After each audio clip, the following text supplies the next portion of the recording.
Dizem que quem cobra demais de si mesmo acaba cobrando muito dos outros também. E normalmente essas pessoas têm dificuldades em aceitar os próprios erros, de se auto-perdoar.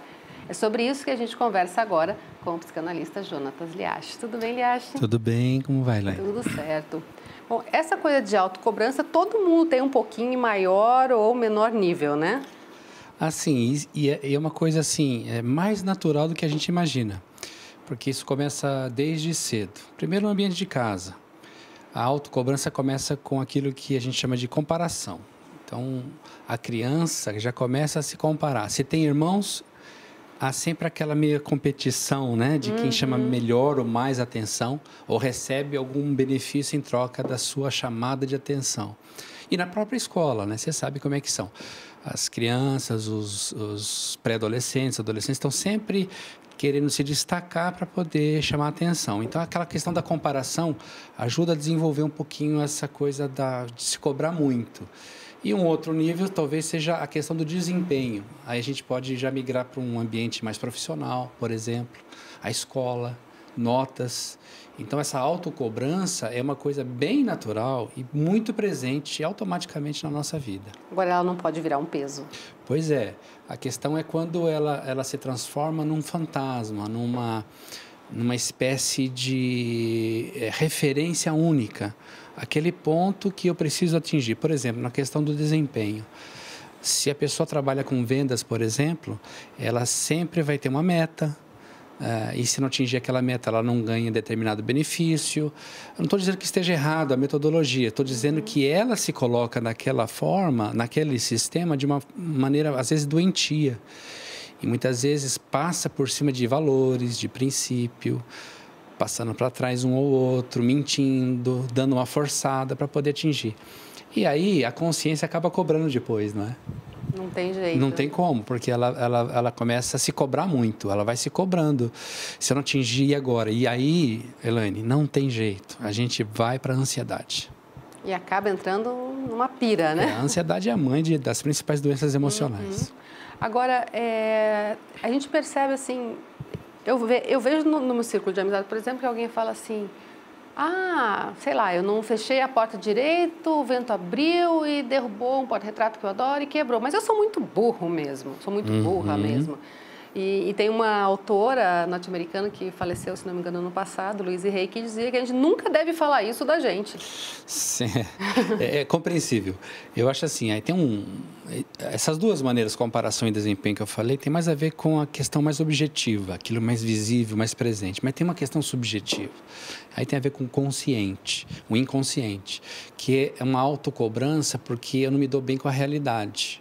A gente chama isso de neurose básica. O que é um neurótico? O neurótico é aquele que a gente não fala assim, fulano, ele fica exigindo muito, ele faz tal coisa, ele se cobra muito. É um neurótico, né? A gente fala assim. Sim. Mas o que é o neurótico? Basicamente, o neurótico é aquele que não se dá bem com a realidade lhe incomoda.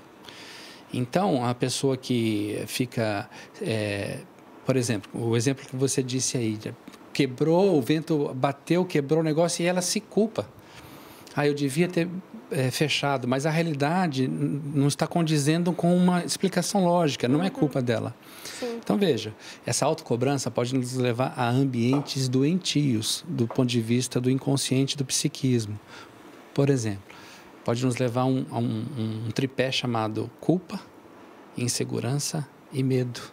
Então, a pessoa que se cobra muito vai para esse ambiente patogênico em que há uma causa da sua neurose, da sua angústia, do seu sofrimento.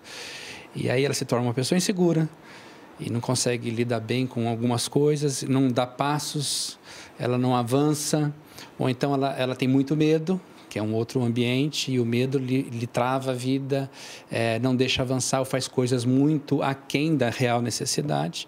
Ou, por último, a culpa, o que é terrível, porque muitas pessoas carregam uma culpa de coisas que, objetivamente, elas não tiveram culpa, mas por causa do carregar essa culpa, o seu desempenho é comprometido, a sua relação com as pessoas é comprometida e ela se cobra muito.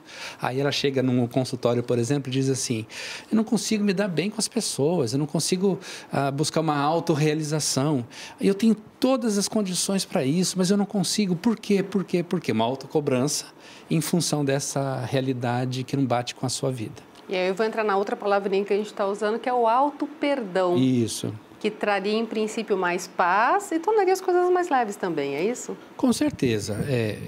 Agora, acho que a gente podia expandir do auto-perdão e aceitação. O que é o perdão? Eu perdoo alguém quando eu reconheço que houve um erro na relação com essa pessoa. Pode ser da parte dela ou da minha parte.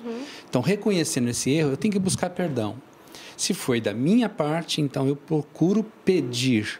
Se foi da parte da outra pessoa, eu procuro buscar esse perdão, para que essa relação não se comprometa. Mas, na verdade, se a gente voltar um pouquinho um passo atrás e ver a questão da realidade, se a pessoa não se dá bem com a realidade, dificilmente ela reconhece. Dificilmente ela objetivamente vai olhar para aquilo e falar: tem algum erro aqui. Na maioria das vezes ela vê que tem alguma coisa não batendo bem, mas ela não sabe identificar o quê. E se não identificar, como é que ela pede perdão? Como é que ela busca esse perdão? Como é que ela se perdoa?